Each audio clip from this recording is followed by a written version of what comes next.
One I'm of the Dr. Sindhu Bhaskar, Chairman of ESG Group and based at Cambridge Innovation Center, MIT Boston. Today, I have to speak financial technology in the blockchain. FinTech is tech-enabled financial innovation that gives new business models, applications, processes, products, or services. FinTech thus includes the whole gamut of services like online marketplaces, lending called peer-to-peer lending, uh, equity crowdfunding, robo-advice, ladies, gentlemen, friends. I'm so thankful and grateful with expert for giving me an opportunity to speak to you all. I'm Dr. Sindhu Bhaskar, Chairman of ESG Group and based at Cambridge Innovation Center, MIT Boston. Today, I have to speak financial technology in the blockchain. FinTech is tech-enabled financial innovation that gives new business models, applications, processes, products, or services. FinTech thus includes the whole gamut of services like online marketplaces, lending called peer-to-peer lending, uh, equity crowdfunding, robo-advice, financial applications of distributed ledger technology, and financial applications of machine learning. The platformization of banking makes it a service. Thus happens the Uberization of fintech. Now everything is service meant to be remunerated, thus creating greater number of users and subscribers.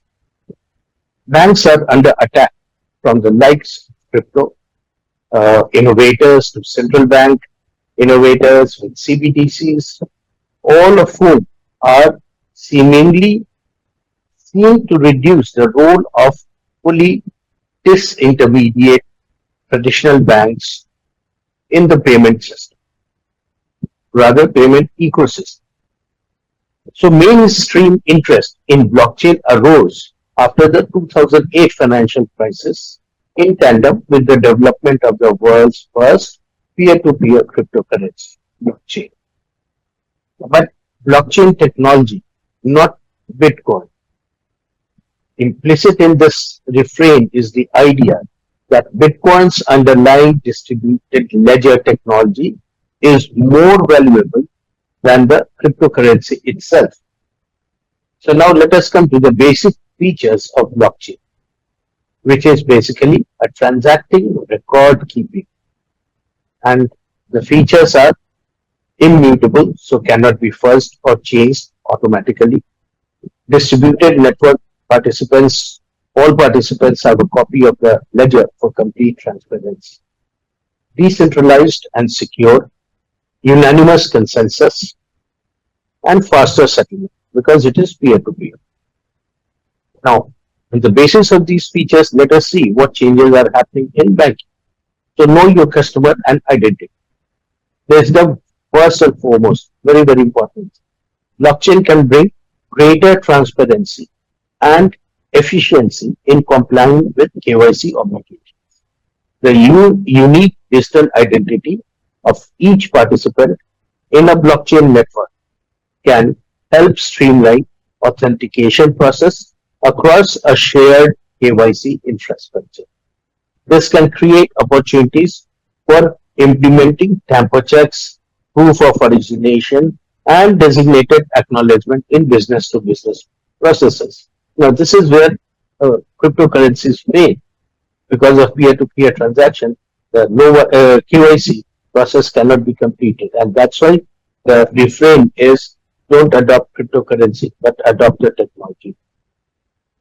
Secure way of storing data. Now, with DLT and blockchain DLT system, you can store data in a more secure manner. Since that whole data is distributed among nodes and every node is having the same data, so there is no fear of data loss and there is no fear of data fuzzing or like change of data, alteration of data. All these fears are avoided. With this technology, we can store information about the history of transactions in a decentralized way and chronological manner, and we can retrieve all that information anytime we want. So, smart contracts are computer programs that automate the execution and enforce the satisfaction of the conditions of a contract. And once those conditions are fulfilled, the processes happen automatically. So that leads to the automation of the process. The growth of DeFi and open finance or embedded finance, the recent terminology. So DeFi is decentralized finance and CeFi is centralized finance. While many blockchain focused payments startups seek to streamline processes from the traditional system to facilitate transactions in a simpler, cheaper, faster, and safer manner. Others are creating slicker condition solutions, and they don't just belong to the finance sector. There are a whole lot of sectors which are open with blockchain, and possibilities are immense. You have healthcare, you have voting, you have identity, you have finance, you have automobile industry. Everything can be put on blockchain, and a new system of record keeping can be created, which is very helpful. So now we talk of embedded finance, in which what happens, banking as a service plus any software technology company, they join hands, and payment as a service again is added to it, and they can become neobanks, and they can penetrate deeper and deeper, creates financial inclusion and real development and opening of remote and hinterland areas. So this is again a very uh, fundamental onslaught of blockchain that we are seeing. Even uh, UN adopted the servicing of refugees, and all their records were kept on blockchain, so that everything was properly recorded, and for every refugee, uh, all identities could be properly created. So, in effect, the financial sector is prioritizing blockchain models that can offer security and scalability rather than decentralization. And that is why I want to call it centralized decentralization. We are moving towards that because the regulators want to keep the control in their hand, whereas the application model and the working environment is open to various participants, and that is why we see a whole lot of startups in the market.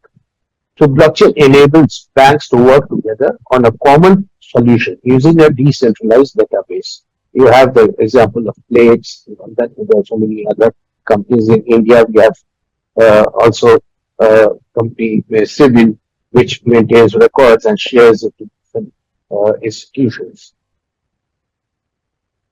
But the biggest example of such a system is CBDC, like central bank digital currency, and we can see different central banks and financial institutions are joining hands to create new structures and new format, so that uh, these CBDCs or digital currencies can create a faster financial system for cross-border payments, transaction settlement, and reducing the counterparty risk.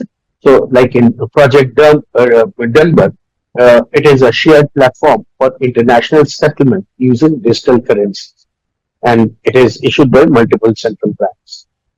Then in Project Helvetia, it is again money settlement with more tokenized financial assets over DLT, and it is a collaboration between Bank of Swiss National Bank, Bank of International Settlement, and SIPS, again a Swiss organization. Uh, Similarly, there were other projects also in Singapore, JP Morgan, DBS Bank, and state-owned investment firm Temasek. They all joined hands to create a blockchain-based settlement system, so that the wholesale payments can be quickly settled. Even UAE and mainland China also joined the initiative with Hong Kong and Bangkok. and they try to create the multiple CBDC bridge so that different countries coming out with the CBDCs can do the settlement on blockchain-based system. So we see that the new normal is for central banks is digital currency and CBDCs and cases of programmable money. So more CBDCs, more digital currency. That means they are trying to create program money. The cross-border payment system relies heavily on correspondent banking network. Like you maintain a Nostro and Vostro accounts with different banks, and that is how you uh, do the settlement, which takes time. But blockchain-based cross-border payment has several advantages because it streamlines verification and reconciliation procedure. That is the first thing. Secondly, it diminishes the role of any intermediary, central bank or correspondent, because it is online settlement. So it is quick and it does not require any intermediary. Again, the third is that it executes directly between the parties like a peer-to-peer model. So there is interpersonal trust between transacting parties. So the trust factor is there and all the settlements can be done. Lastly, balances can be maintained in real time, eliminating the need for a central clearing house. To so once this is there, again, you don't require a permanent structure, a permanent institution to supervise all these roles. Everything becomes automated. This lack of this lack of centralization and the nature of immutable and secure transactions present benefits in terms of efficiency, transparency, security, and cost, which are very important in financial transaction, and that is what was revolted against in 2008. There is more shift towards tokenization. So account-based to token-based payment systems are coming out with DLT-based transactions. It could allow the authenticity and value of exchange payment of these tokens to be verified independently, precluding the need for messaging, clearing, or settlement systems. Like BIS has come out with a regulated liability network, RLN, in which a ledger is shared between all the parties, participants, and it is tokenized assets which is changing hands on the same network. So, or it is having a common ledger. So there is no counterparty risk, and it is 24 by 7 transfer and settlement of liabilities. Similarly, IMF HC proposal talks of tokenized escrow certificates exchanged between the participant members. MasterCard talks of multi-token based network for deposit, bank deposits, and they want to start with in New York and London. So even bank-to-bank transfer can be effected through those tokens. Again, with blockchain, we see that there is emergence of alternative communication system. If you recall Ripple XRP, it is an alternative to SWIFT. Its software controls the relevant bank's funds and updates each party's or bank's accounting books immediately in seconds. So that is sort of real-time settlement of books, and this is very important, and it really cuts the usage of SWIFT, because through SWIFT only money transfer could be done and accounts could be settled, Nostro and Vostro, what we talked about earlier. Then now PayPal has come out with PayPal USD stablecoin, for which they are going to maintain the full backup balance. And why PayPal is going uh, on, because it is going to help crypto transactions also, and PayPal believes that the technological shift towards blockchain and cryptocurrency can definitely help democratize financial services and bring about better financial inclusion, because the reach of these digital banking and neo banks, which are backed by digital tokens, they definitely create the social inclusion. Even we are having a pro bank in India, and that is how we do it. And we are reaching to deeper areas than other normal banks. So PayPal PPUSD as we call it now. So that is again a very very revolutionary feature. So many primary securities have been issued by IMF, by Australian Bank, even six in Switzerland has tried to settle uh, trading transaction on bonds on blockchain. So blockchain is being used in different facets of banking transaction, and it is giving a totally new dimension. And the older banks are also compelled to shift, seeing the greater advantages of blockchain in financial system. And all this with tokenization, smart contract, we are also moving towards specialized DAOs, decentralized autonomous organizations, wherein smart contract uh, spells out the basic principles of the uh, community, and that's how when the community members fulfill all the conditions, their transactions, their actions are approved, and they can move forward, and that is how they can survive within the DAO.